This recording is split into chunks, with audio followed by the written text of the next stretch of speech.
we go from this positive note of like talking about Arthur and like, and I say, hey, hey, right? To like death match. Anuj, what the hell is a death match? What are you talking about? Is this like some UFC event you want to talk about? No. The death match is actually this very interesting historical story that I really wanted to tell to everyone. It's this crazy historical story that like not a lot of people know, but also there's several different accounts of the story. So I don't want to like pretend like I'm telling a story that is completely and utterly the truth. There are multiple accounts of it, and I want to tell you guys this story. I'm reporting one of the versions of it, and I 100% think it should be made into a Hollywood movie. I have no idea if it has been made into a Hollywood movie. I don't think it has been made into a relevant Hollywood movie, is what I'll say, but I think it should be. This is such a cool story. It's related to the Russia-Ukraine stuff. I was doing some research about Russia and Ukraine, and I kind of encountered this story on Bleacher Report, of all places. So if you don't mind, I really want to tell it to you, and I hope you guys enjoy. And also, one more thing. I think, before I get into this story, I think this story, the moral of the story, I'm going to tell the moral of the story before everything. Ukraine has some of the toughest motherfuckers I've ever seen. Like, this is, you listen to the story, you watch all the stuff in the news, you see that, I mean, all the reporters thought Ukraine was going to fall in a day and a half, like Poland did in 1939.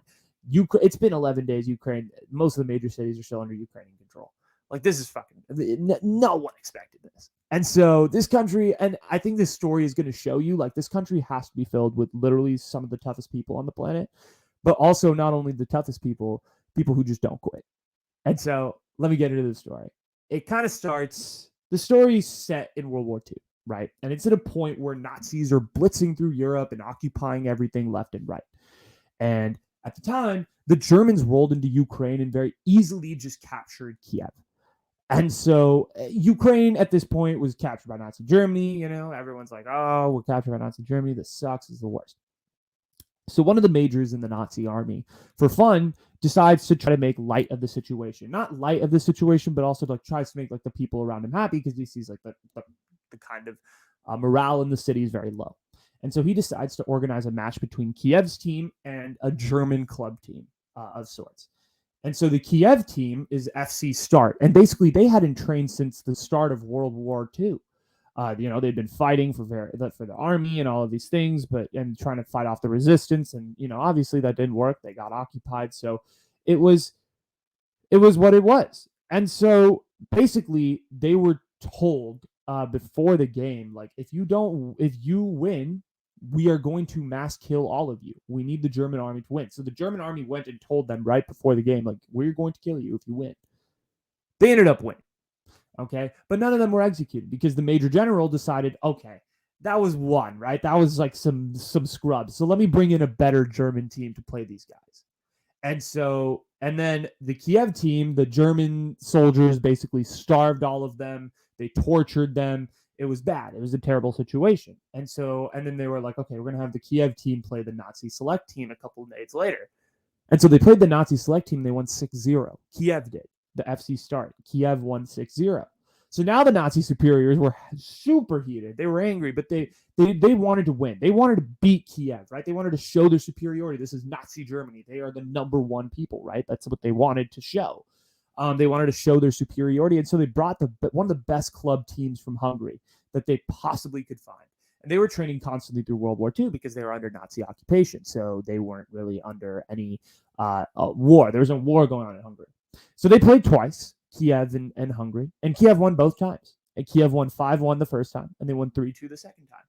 And both times they were still getting tortured, still not getting fed. They basically played like 4 games in 7 days. For any of you who have played professional sports or sports at a high level, you know how hard that is with food and with, recovery and all those things. Kyiv players basically knew at this point they had to keep winning and last.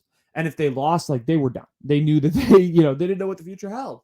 And so the Nazis were like so heated at this point. So they brought in the best possible team that they possibly could.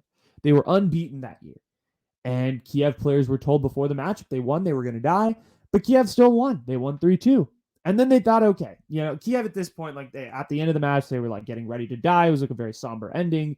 But then a Nazi officer walked in and he was like, I will give you one. He's like, he basically was relaying a message from the German majors saying that there was one more chance to lose. There's one more chance to lose.